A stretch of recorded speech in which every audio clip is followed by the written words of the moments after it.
নমস্কার বন্ধুরা, আজকে আমি তৈরি করছি গজা।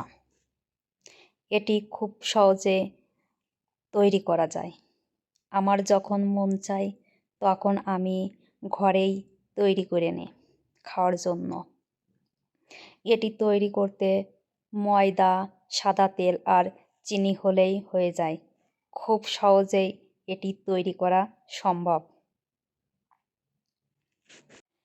যদি কারো বেশি মিষ্টি পছন্দ হয় তাহলে সে চিনির পরিমাণ বাড়িয়ে দিতে পারে, আর যদি কারো মিষ্টি কম পছন্দের তাহলে তার চিনির পরিমাণ কম করে দিতে হবে।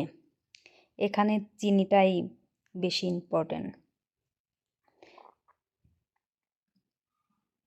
আমার কম মিষ্টি পছন্দ, এই জন্য আমি কম চিনি দিয়েই তৈরি করে নিলাম ঘরে বসেই গজা।